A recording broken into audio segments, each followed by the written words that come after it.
সত্য ঘটনা। লিবিয়ান এক যুবক, নাম তার আমির। সে রওনা দিয়েছিল সৌদি আরব হজ করার জন্য। এয়ারপোর্টে পৌঁছানো মাত্রই তার নামে একটা সমস্যা হয়েছিল, আর এই সমস্যাটা সমাধান করতে করতে প্লেনের দরজাটা বন্ধ করে দেওয়া হয়েছিল। পাইলটকে অনেক রিকোয়েস্ট করা হয়েছিল যে দরজাটা খোলার জন্য, কিন্তু পাইলট দরজা খোলার অনুমতি দিলেন না। অবশেষে আমিরকে রেখেই প্লেন উড়াল দিল। সবাই তখন আমিরকে সান্ত্বনা দিতে লাগলো যে হতাশ হয় না, হয়তো তোমার ভাগ্যে নাই। আমির তখন বলল, আমি হতাশ হই নাই, আমি মন থেকে খাঁটি নিয়ত করেছি, অবশ্যই আল্লাহ আমার এই আশা পূরণ করবেন। কিছুক্ষণ পর খবর আসলো যে প্লেনে একটা সমস্যা হয়েছে। আবারও প্লেনটা এয়ারপোর্টে ফিরে আসলো।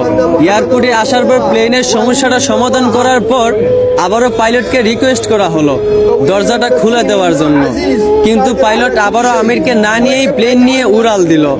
আবারও সবাই আমিরকে সান্ত্বনা দিতে লাগলো যে হতাশ হয় না, হয়তো তোমার কপালে নাই। আমির আবার বলল, আমি মন থেকে খাঁটি নিয়ত করেছি, আমি হতাশ হইনি, আমি আল্লাহর উপর ভরসা রেখেছি, অবশ্যই আল্লাহ আমার মনের আশা পূরণ করবেন। কিছুক্ষণ পর আবার খবর আসলো প্লেনের মধ্যে আবারও একটা সমস্যা দেখা দিয়েছে। প্লেনটা আবারও এয়ারপোর্টে ফিরে আসলো। আবারও প্লেনটার সমস্যা সমাধান করার পর এবার পাইলট নিজেই বলল, আমির কোথায়, দরজা খুলে দাও। আমিরকে না নিয়ে আমি প্লেন নিয়ে উড়াল দিব না। তারপর প্লেনের দরজা খুলে আমিরকে প্লেনে উঠানো হলো। তারপর কোনো সমস্যা ছাড়াই প্লেন উড়াল দিয়া চলে গেল। পুরো বিশ্ব এই দৃশ্য দেখে অবাক হয়ে গেছিল। আসলে এইখান থেকেই বোঝা যায় যে একজন মুসলমানের খাঁটি ইমানের পাওয়ার কত।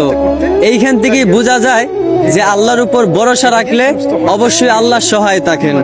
আশা করি বুঝতে পারছেন। ধন্যবাদ।